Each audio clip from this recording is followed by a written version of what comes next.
Let's get comfortable in our own skin to not just supersize our business, that too, but to be more confident. Sharon Horne-Ellstrom here. Welcome to day 2072 of What's She Up To Now.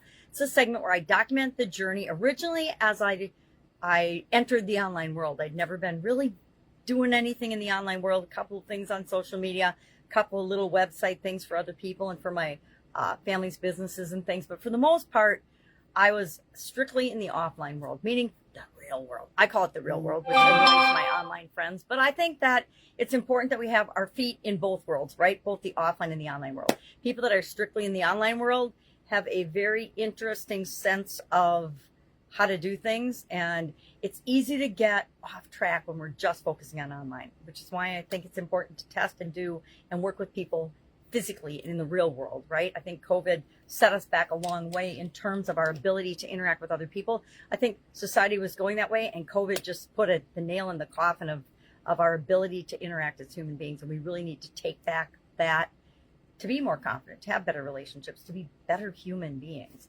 So today we talked about being comfortable in our own skin as our idiom for supersize your business. And what does that have to do with doing our business? And I shared 4 traits of people that are comfortable in their own skin, people who know who they are, people who don't need external validation to know who they are, what they're doing, and why they're doing it. And traits of those people are setting an example. People that are comfortable in their own skin set an example. They, how they treat other people.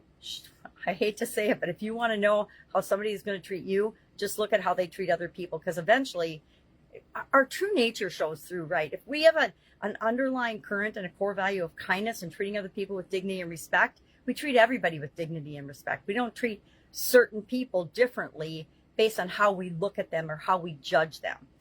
So how we treat, setting an example, how we treat other people, how we handle unsolicited criticism or unsolicited compliments, unsolicited comments. Let's just say, how do you handle feedback, either positive or negative or neutral, from people that you don't ask for it from, right?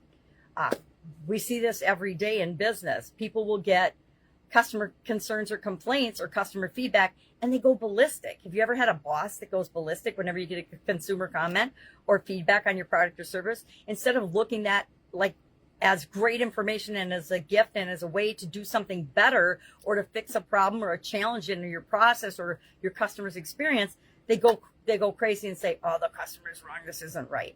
Also, the customer is not always right. I know people like to think that no matter what, I have to make it right, the customer is always right. But guess what?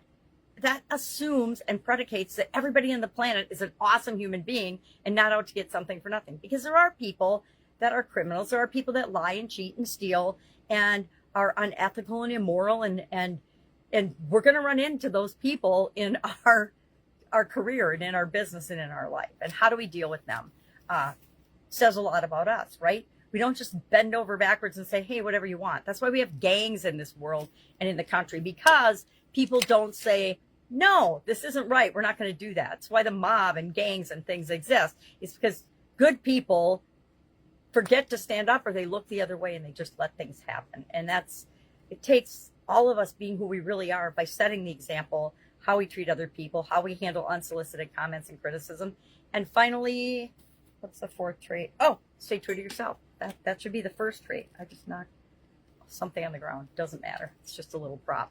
I like props. I like stuff around me. I'm definitely a cluttery stuff person. And I'm okay with it. So, are you comfortable in your own skin? I will admit, I often have not been comfortable in my own skin. Couldn't tell you the last time I felt comfortable in a swimsuit. Probably when I was in my 20s, right, is the last time I felt comfortable in my own skin in a swimsuit. Now, mostly I pick and choose things that I feel comfortable in, right?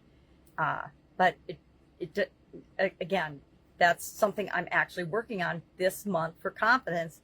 I was going to work on something else, and I said, nope, I'm going to choose body positivity, body image, being comfortable in my own skin. I think that was a perfect idiom for me today to get a better picture and clearer picture of what my confidence goal and objective needs to look like as we're in step 3 today of our goal, our confidence goal process, or our goal process. We created this goal process after looking at about 15 or 20 different frameworks in January. And we said, okay, This can be our goal process. And we're finding as we use it, it isn't always perfect for every area and aspect of our life. And sometimes we want to swap different steps around, and that's okay. We still have all the steps to get the results that we want in this process. It doesn't matter if we switch around some of the steps. Maybe we want to start with, or we want to come up with an overarching strategy and plan before we break it down into steps. That's one of the ones that I found to be the where, I want to break it down into big steps and milestones, but what's my overarching strategy and plan? I think I would probably switch steps 3 and 4 around, but it doesn't matter. We'll figure it out as we go through the process. So today was to break our goal down into steps. And I realized that, like any other process, sometimes we have to go back a step or two in order to move forward. So I need to go back and I need to identify for myself, what is identity? What does my image? What does body positivity? What do those things mean to me? What's my current definition of them? And then what do I really want my definition to be? Right? What do I want my identity and my brand and my image to be? I picked Pajama Grandma for a while and that didn't really fit. So what is it? Who am I? And how do I want to show up in the world? Every once in a while, I think we need to revisit that. So that's what I'm working on. If I can help you in any way, hit me up and ask. Otherwise, I'll be with you tomorrow. Have a great day.